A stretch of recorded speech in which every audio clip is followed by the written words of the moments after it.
muaranya ada di mana? Kalau bukan ada di hati. Jadi sudah tidak lagi ibadah itu dibatasi dengan hanya sekedar sujud, hanya dengan sekedar baca Al-Quran, hanya sekedar dengan tawaf mengelilingi Ka'bah, tapi lebih dari itu dia melihat bahwa semesta ini di situ ada kebesaran Allah, di situ ada keagungan Allah, di situ ada fiilnya Allah, di situ ada sifatnya Allah.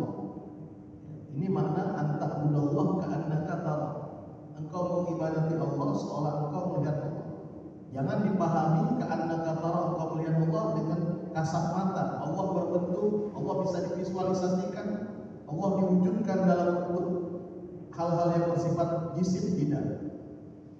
Maknanya adalah ketika hati sudah melihat bahwa semesta ini ada keagungan Allah, ada tanda-tanda kebesaran Allah, dan itu tidak terlihat hanya ketika dia sujud. Jadi kalau hanya dibatasi dengan sujud, berapa banyak sujud kita? Apakah kehadiran kita kepada Allah hanya di waktu-waktu yang sangat terbatas, di waktu sujud saja yang kita sangat terbatas melakukannya? Maka Rasulullah SAW mengatakan, anta'budallah, engkau totalitas beribadah kepada Allah dalam semua aspek kehidupan, seolah engkau melihat Allah. Maka kalau sudah sampai pada titik ini, akan terkikis yang namanya kedengkian, akan terkikis yang namanya sakit hati, akan terkikis yang namanya kebencian dan rasa dendam kepada orang lain.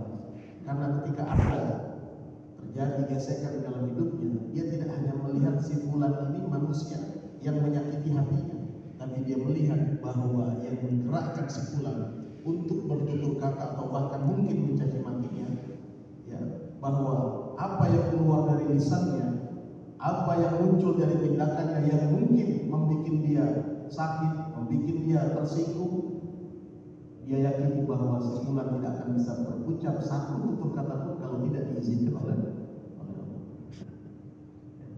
Nah, maka muara inilah yang kemudian menjadi lentera di dalam hatinya.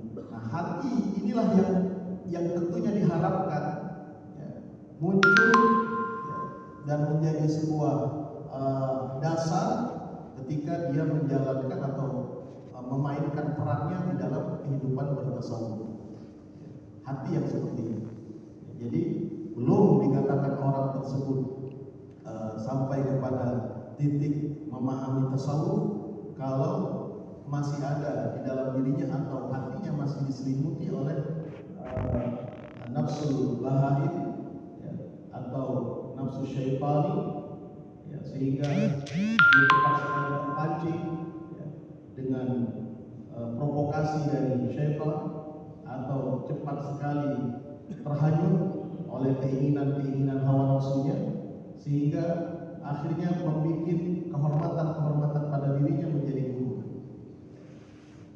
Maka Rasulullah SAW dalam hadis yang lain beliau menyatakan, inna fil jasadi mudghatan, pada raga manusia ada segumpal daging.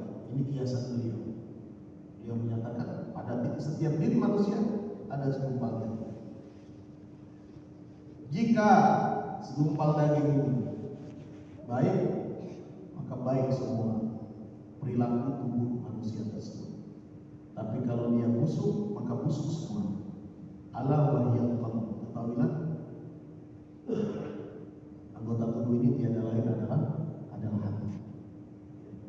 Nah, maka di dalam kita menjalani atau menjadikan tasawuf sebagai target dan tujuan kita di dalam beribadah kepada Allah, ya, supaya apa yang kita lakukan ini bermakna, maka peran hati menjadi sangat penting. Pertemuan yang lalu, kalau tidak salah, saya sudah ingatkan kepada kita semuanya, sudah saatnya di dalam semua aktivitas kita untuk level kita yang awal. Tadi yang saya sampaikan, ini orang-orang yang sudah sampai kepada maqamul ihsan. Kalau kita yang baru mengenal, baru mendengar, baru mempelajari, maka terapi awal kita adalah bagaimana